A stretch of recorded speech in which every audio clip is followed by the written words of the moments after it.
Sir भी recently धमकियां बहुत मिल रही हैं वीवीआईपीज़ को।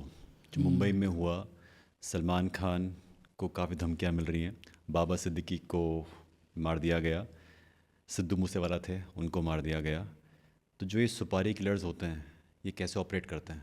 देखिए, ये इसको कहते हैं ऑर्गेनाइज्ड क्राइम। ये बड़े ऑर्गेनाइज्ड क्रिमिनल्स हैं, जो मतलब बड़े गैंग्स होते हैं और जिनका जो क्राइम का जो प्रोफेशन लेते हैं। आप समझ गए? क्योंकि कई बार ये क्राइम ना नॉर्मली ऐसे भी हो जाता है, एक हीट ऑफ द मोमेंट में, ठीक है ना, या 1-to-1 होता है। मेरा आपसे कोई झगड़ा है, नहीं सेटल हो पा रहा, finally you plan to kill the person, मतलब मर्डर प्लान कर लिया दिमाग में, है ना। तो वो 1-to-1 क्राइम है, वो सोसाइटी में और जगह नहीं करेगा। ठीक है। ठीक है, कुछ क्राइम जो है साइकोपैथिक लोग होते हैं, जी। ठीक है ना, तो वो क्राइम करते हैं। कुछ सैडिस्ट टाइप के लोग हैं जो रेप करेंगे, तो वो सब साइकोलॉजी पे डिपेंडेंट है। बट कुछ क्राइम है जो प्रोफेशनल क्राइम कह लीजिए, ऑर्गेनाइज, जो इसके थ्रू अब उनको इसको धंधा ही बना लिया है, ठीक है ना। तो ये उस तरह का क्राइम होता है। और अगर जो आपने पूछा कि मैं मेरे लाइफ एक्सपीरियंस के बारे में, तो एक मैं एसएसपी हरिद्वार था, 21 रुड़की का हुआ। वेस्टर्न यूपी का काफ़ी नोन माफिया था और उसके अगेंस्ट 30-40 केसेस थे, एक्सटोर्सन, सुपारी किलिंग, ये सब मिला करके, ठीक है। तो उसने एक 2003 की बात है, उसने एक रुड़की के उसको बिजनेसमैन को थ्रेट किया कि अब हमें 10 लाख दो, नहीं तो जो है विल किल यू। तो उन दिनों का 10 लाख आप समझ सकते हैं, आज के तो 2 करोड़ के बराबर तो हो ही गया। हाँ? तो वो बेचारे के पास इतना था नहीं, तो ये approach people and then he approach me. तो मैंने कहा भाई हम आपकी मदद करेंगे, ज़रूर करेंगे, वाई नॉट। और मैंने इमीडिएटली एसएचओ रुड़की को बोला कि भाई आप इनकी जो ये आए मेरे पास, इनके एफआईआर करो और इनको प्रॉपर केयर करो इनका, ठीक है। तो उसने जाके एफआईआर लिखवा दिया। अब वो नेक्स्ट डे, बल्कि एक दिन छोड़ के एक दिन, वो मेरे पास आया एकदम तर कांपता हुआ, मतलब नॉट एबल टू स्टैंड। और फिर उसने मुझे एक ऑडियो सुनाया।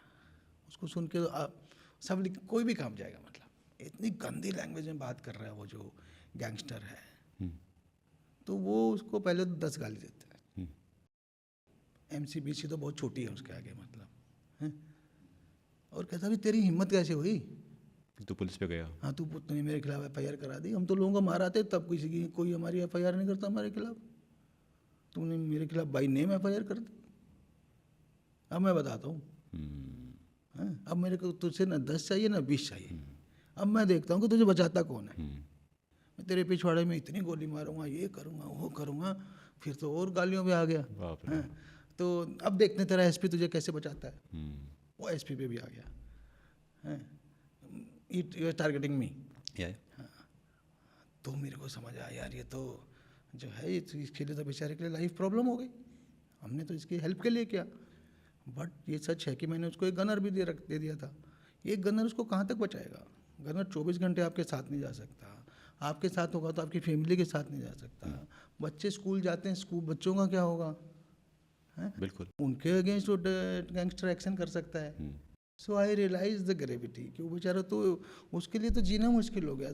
सुबह दोपहर शाम रात में सब नींद आनी बंद हो गई उसको। सपने में वही दिख रहा कि जाने किस एंगल से गैंगस्टर आके मार गया। तो हम लोग एक्स्ट्रा अलर्ट हुए। हमने कहा भाई चाहे 10 आदमी लगाओ, इसको तो हमें बचाना है किसी भी हालत में। वो तो एसपी को भी चैलेंज कर रहा है कि देखते हैं एसपी कैसे बचाता है, एसएसपी कैसे बचाता है। तो यहाँ तक कि उसने ये भी पॉइंट आउट किया, हमें पता है उसकी वाइफ जो है रुड़की जाती है, जीन्स पहनती है, मतलब इतना भी हमें ट्रैकिंग करते हैं क्रिमिनल गैंगस्टर लोग। यस। तो फिर हमने प्लान किया और बहुत ही, ये मेरी किताब में कहानी है जो खाकी में इंसान है। और वो एक जगह और कॉल कर रहा था। हम दो कॉल्स पे हमने उसको, उन दिनों ये लोग ना पीसीओ से कॉल करते थे 2003 में, राइट, एसटीडी पीसीओ। तो हम लोग पीसीओ से कॉल या नंबर ट्रैक किया, उससे जो टेलीफोन डायरेक्टरी, वो जो लोगों से हम लोग का वो आ जाता था ऑनलाइन सिस्टम आ जाता था, टेलीफोन नंबर्स की एक सीडी आ जाती थी उन दिनों, तो उससे ट्रैक करके एड्रेस नोट किया, ट्रेस किया, एड्रेस किया, तब तक मैंने पुलिस पार्टी भेजी, तब तक कॉल कट गई। 3-4 बार हम फेल हो गए। ठीक है कि भाई हमारी पार्टी पहुंचे उससे पहले गायब। तो अब हमें समझ नहीं आ रहा था कि क्या करें, तो हमने जो है ना इनको ट्रेन किया कि आप कॉल को लंबा खींचो, कॉल को लंबा खींचो। तो जो दूसरी लेडी थी ना, एक लेडी थी हरिद्वार में, ये था रुड़की में, उसके पीछे वो गैंगस्टर लगे हुए थे एक ज़मीन के टुकड़े के लिए, कि उस पर अपनी दावेदारी छोड़ दो, नहीं तो बस तुम्हें मार देंगे। हाँ, पिछली बार गोलियां हवा में थी, इस बार असली में जाएंगी।